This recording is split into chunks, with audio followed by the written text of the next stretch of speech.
एष में सर्वधर्माणाम धर्मोधिकतमो मतः यद भक्त्या पुंडरीकाक्षम स्तवैरर्चे नर सदा।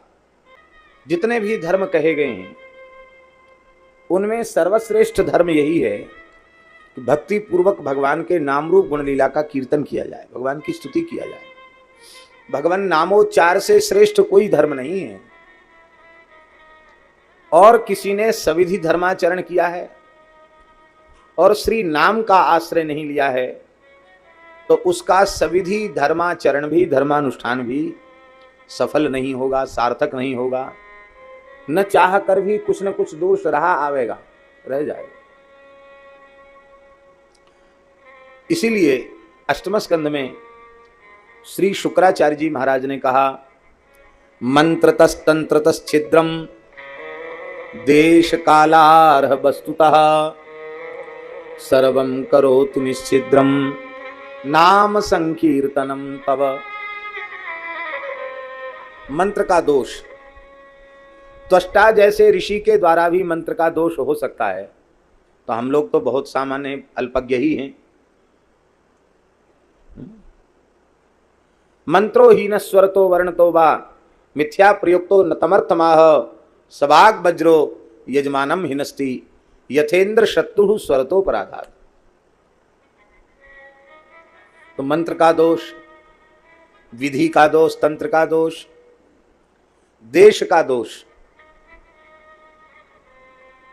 जिस देश में गोवध जैसे भयंकर पाप हों, गर्भ हत्या, भ्रूण हत्या, ब्रह्म हत्या जैसे पाप हों, वह देश अपवित्र हो जाता है। उसमें किया गया धर्मानुष्ठान भी सफल नहीं होता।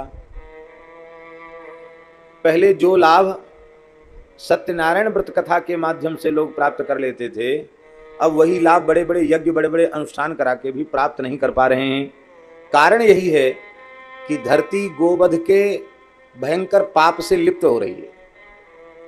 यही है देश की अपवित्रता, काल की अपवित्रता। तो मंत्र का दोष, विधि का दोष, देश का दोष, काल का दोष, ये सारे प्रकार के दोष यदि किसी भी अनुष्ठान में प्रेम से हरिनाम संकीर्तन कर लिया जाए तो सब प्रकार के दोषों की निवृत्ति हरिनाम संकीर्तन से हो जाती है। देखो, कर्मकांड में भी भगवान के नाम को छोड़कर दूसरी कोई गति नहीं है। हम कोई भी यज्ञ, जप, पाठ, हवन, यज्ञ आदि शुभ कर्म करने बैठते हैं तो भगवान नाम से ही उसका आरंभ करते हैं। ओम केशवाय नमः, ओम नारायणाय नमः, ओम माधवाय नमः, ओम ऋषिकेशाय नमः। ये सब भगवान के नाम ही तो हैं, और क्या है। फिर पवित्र भी होते हैं तो किससे होते? भगवान नाम से होते हैं। अपवित्रः पवित्रो वा सर्वावस्थांगतोऽपि वा यस्मरेत् पुंडरीकाक्षं सवाह्याभ्यंतर शुचि। जो पुंडरीकाक्ष भगवान का स्मरण करता है वो बाहर और भीतर से पवित्र हो जाता है। बाहर से भी पवित्र हो जाता है और भीतर से भी पवित्र हो जाता है। तो वहां भी भगवान नाम ही तो आया। फिर संकल्प करने बैठे तो ओम विष्णुर्विष्णुर्विष्णु, भगवान नाम का 3 बार उच्चारण करने के बाद ही संकल्प आरंभ हुआ। इसके बाद संपूर्ण पूजन कर लिया और पुष्पांजलि हो गई, प्रणाम हो गया। इसके बाद क्या बाकी रह गया? बोले यस्य स्मृत्या च नामोक्त्या तपो यज्ञ क्रियादिषु न्यूनम संपूर्णताम याति सद्यो वंदे तमच्युतम।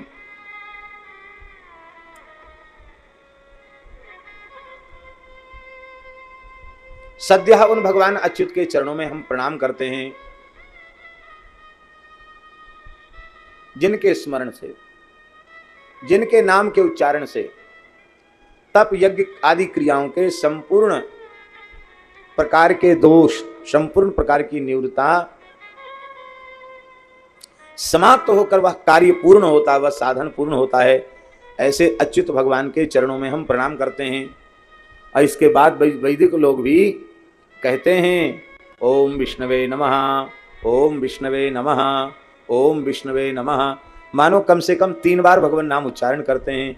फिर श्री नारायणार्पणमस्तु, श्री राधा कृष्णार्पणमस्तु, ये अर्पण करते हैं। भगवान नाम के बिना गति नहीं है। भगवान नाम ही सर्वोपरि है। देखो, गीता का उपदेश भगवान ने स्वयं दिया। और विष्णु सहस्त्रनाम जैसे स्तोत्र का उपदेश स्वयं न देकर परम भागवत भीष्म जी के द्वारा दिलवाया। ऐसा क्यों? मानो श्री ठाकुर जी ने कहा, अपने नाम का उपदेश स्वयं करने का मेरा अधिकार नहीं है, मेरे नाम महिमा का उपदेश तो मेरे नामनिष्ठ संत ही कर सकते हैं। भगवान नाम की महिमा का वर्णन भगवान अपने भक्त के द्वारा करवा रहे हैं। भीष्म जी भगवान नाम की महिमा का वर्णन कर रहे हैं। विष्णु सहस्त्रनाम स्तोत्र बड़ा अद्भुत अनुपम स्तोत्र है। यह भगवान का सर्वश्रेष्ठ अर्चन है। पूज्य स्वामी संपूर्णानंद जी महाराज कहते थे, कम से कम 3 पाठ विष्णु सहस्त्रनाम के नित्य करे तो कभी कोई संकट ही नहीं आवेगा। और वे बारंबार 3 पाठ विष्णु सहस्त्रनाम के किया करते थे। इसमें भगवान नाम की महिमा है। श्री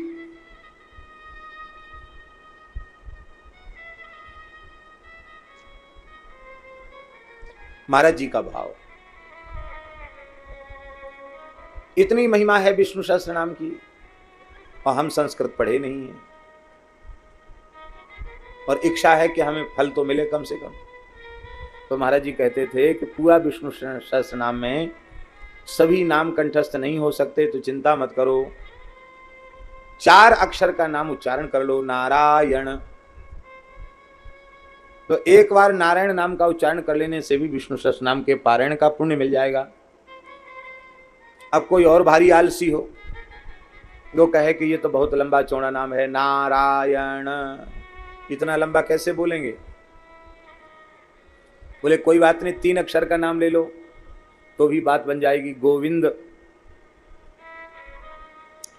क्योंकि गोविंद नाम की भी बड़ी भारी महिमा है। कितनी महिमा है?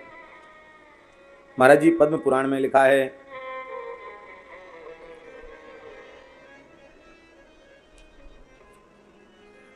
गोकोटिदानम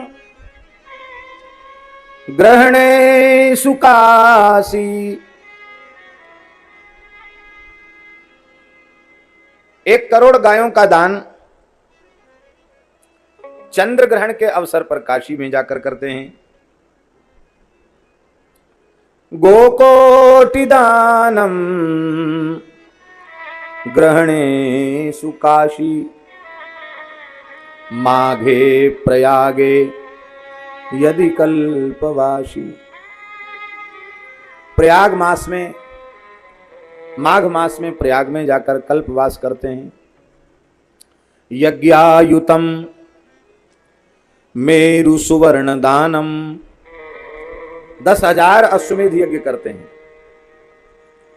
और मेरु पर्वत के समान स्वर्ण राशि का दान करते हैं और एक बार गोविंद नाम का उच्चारण करते हैं।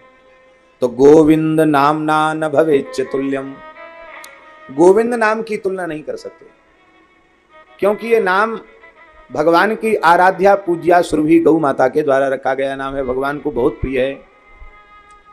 द्रौपदी ने भी भगवान को गोविंद कहकर जब पुकारा तब भगवान पधारे, वस्त्रावतार लिया।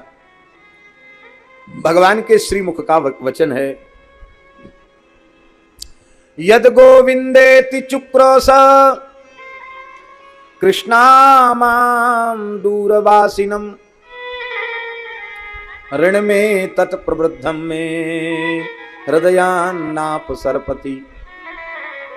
द्रौपदी ने गोविंद कहकर पुकारा, वो द्रौपदी के द्वारा गोविंद नाम की पुकार करने का कर्ज, ऋण इतना अधिक मेरे ऊपर चढ़ गया, भगवान कह रहे हैं इतना भारी कर्जा चढ़ गया है कि आज भी उस ऋण के बोझ से मैं हल्का नहीं हुआ। अब तक मेरी छाती पर वो कर्ज चढ़ा है। महाभारत युद्ध में पांडवों की विजय दिला दी, युधिष्ठिर को चक्रवर्ती सम्राट बना दिया। ये सब किसका फल है?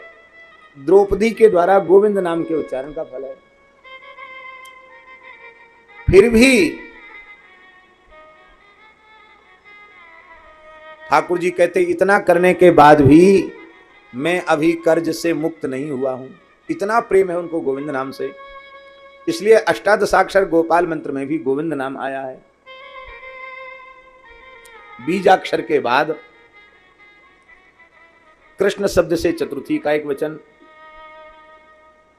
फिर गोविंद शब्द से चतुर्थी का एक वचन, फिर गोपीजन वल्लभ शब्द से चतुर्थी का एक वचन, इत्यादि प्रकार से अष्टादशाक्षर गोपाल मंत्र है, उसमें भी गोविंद नाम है। भगवान को गोविंद नाम बहुत प्रिय है। भक्ति महारानी भी ज्ञान वैराग्य के साथ जब नृत्य करती हैं तो भक्ति ही सुतौ तौ तरुणौ गृहीत्वा प्रेमैक रूपा सहसा विरासीत श्री कृष्ण गोविंद हरे मुरारे नाथेति नामानि मुहुर्वदन्ति। प्रहलाद जी भी बड़े अनन्य भक्त हैं गोविंद प्रभु के। सुखदेव जी महाराज तो कहते हैं नानुसंधत्त एतानि गोविंद परिरंभिता। गोविंद के प्रेम में ऐसे विभोर रहते प्रहलाद जी कि शरीर की क्रिया करने के बाद भी उनको अनुसंधान नहीं रहता कि मैंने ये काम किया है।